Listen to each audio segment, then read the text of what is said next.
मेरी क्लासेस फिरोजाबाद में हमारा चैप्टर चल रहा था एटॉमिक स्ट्रक्चर। उसके हम इंपॉर्टेंट न्यूमेरिकल देख रहे हैं, उसी कैटेगरी में न्यूमेरिकल है। If the diameter of carbon atom is 0.15 nanometre, carbon atom का डायमीटर 0.15 नैनोमीटर है। Calculate the number of carbon atoms which can be placed side by side in straight line across length of scale of length 20 centimetre long। ठीक, question पढ़ लिया, question clear है।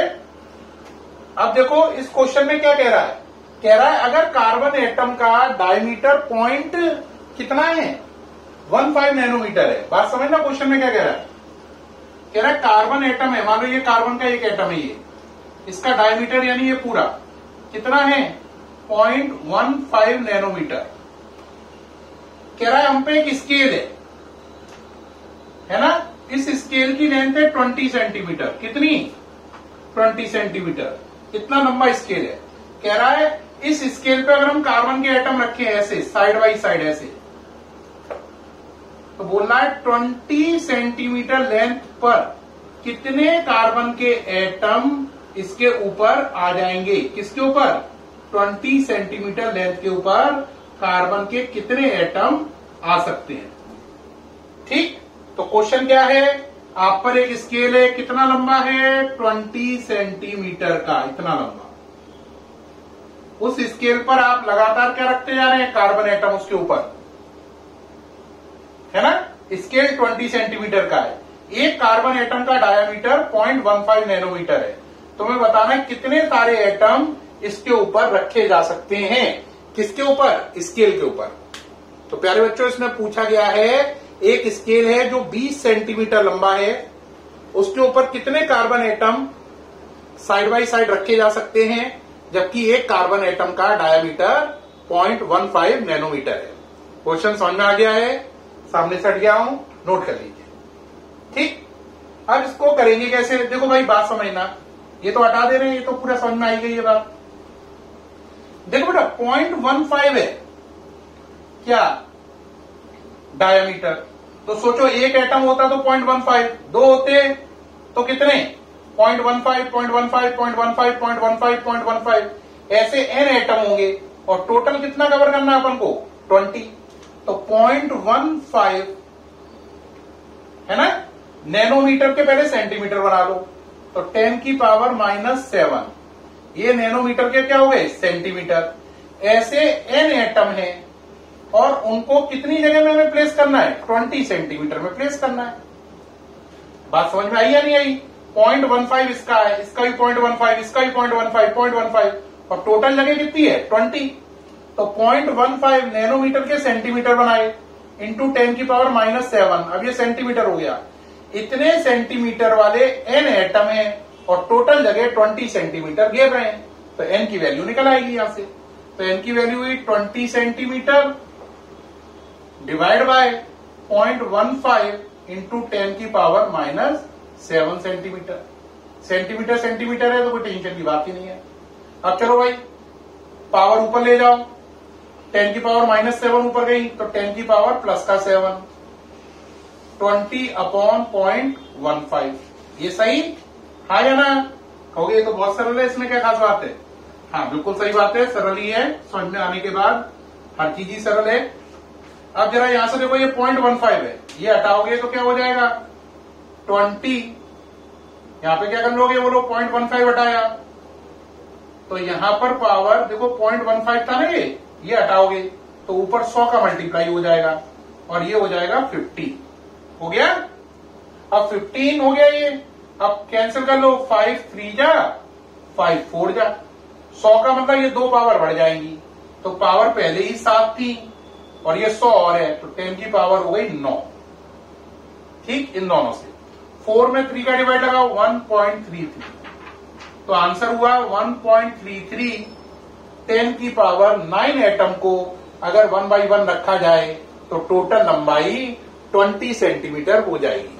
कितने atom लेने हैं 1.33, 10 की power 9 atom 1 by 1 by 1 by 1 रखते जाओ तो टोटल लंबाई कितनी हो जाएगी? 20 सेंटीमीटर हो जाएगी। एक बात याद रखना, नैनोमीटर को सेंटीमीटर में बदलने के लिए 10⁻⁻7 का टर्म होता है, तो 10⁻⁻7 का यूज करके मैंने नैनोमीटर को सेंटीमीटर में बदल दिया। ठीक है प्यारे बच्चों, ये न्यूमेरिकल उम्मीद है बहुत सरल लगा होगा, पूरा समझ में आ गया होगा। अब नेक्स्ट न्यूमेरिकल देखें। नेक्स्ट न्यूमेरिकल देखो, इसी टाइप का एक और न्यूमेरिकल है, वेरी इंपॉर्टेंट है, बार बार टीचर पूछता है। क्वेश्चन है 2 × 10⁸ atoms of carbon, 2 × 10⁸ atoms of carbon are arranged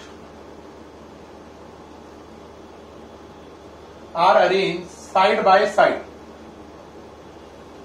Are arranged side by side. Calculate the radius of carbon atom if the length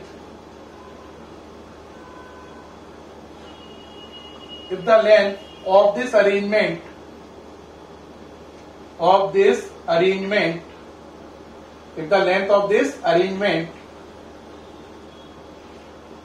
is 2.4 centimetre.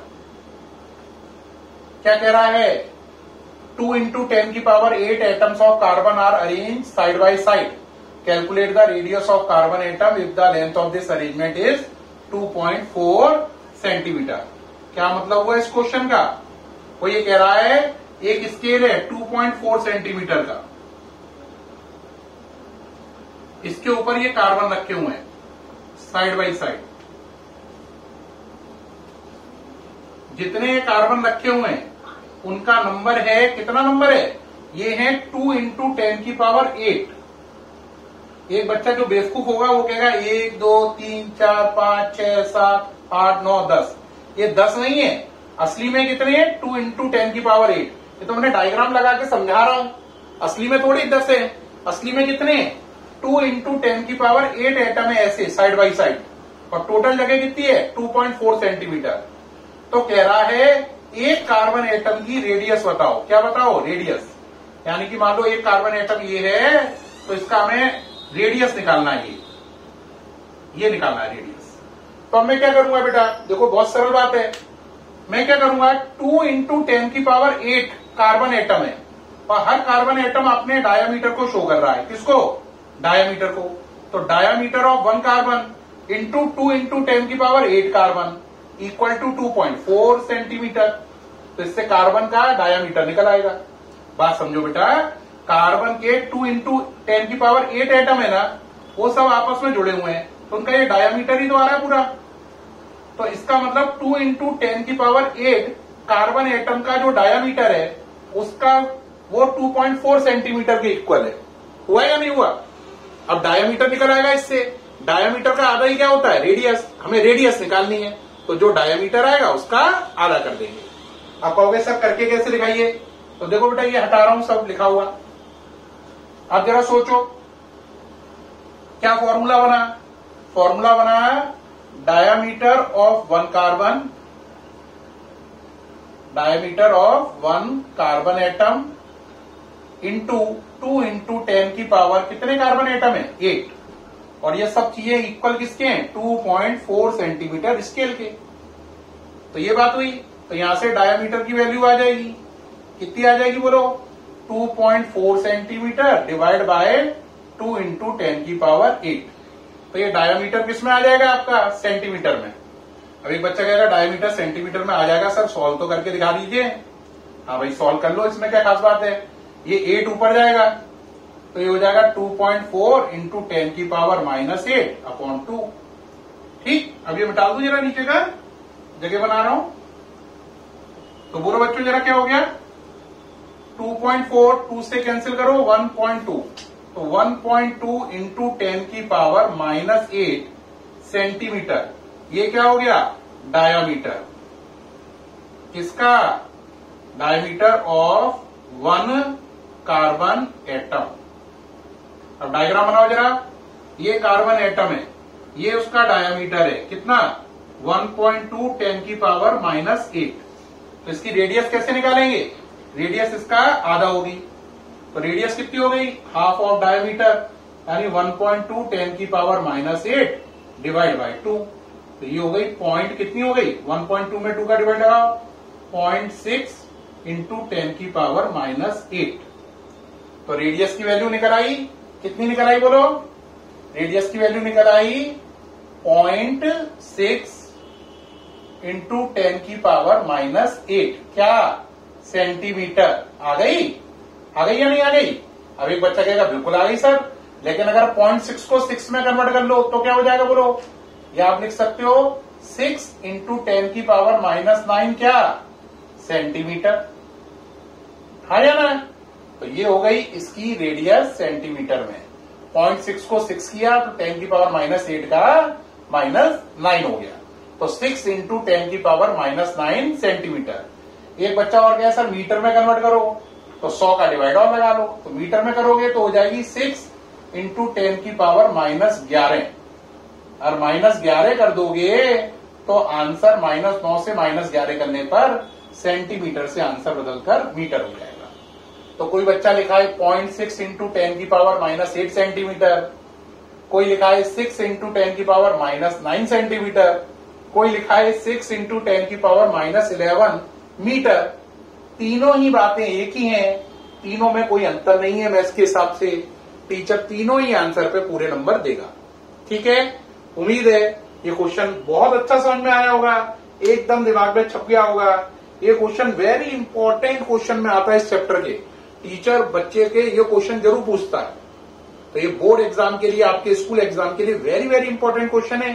मैं सामने से हट गया हूं, उम्मीद है आपको सारा साफ नजर आ रहा है और आप इसे लिखते गए हैं, साथ साथ सॉल्व करते गए हैं। ठीक है प्यारे बच्चों, अब आपसे मुलाकात होगी नेक्स्ट वीडियो के साथ। उम्मीद है इस वीडियो को आपने बहुत लाइक किया होगा, क्योंकि न्यूमेरिकल बहुत अच्छे से आपको समझ में आ रहे होंगे। Thank you very much.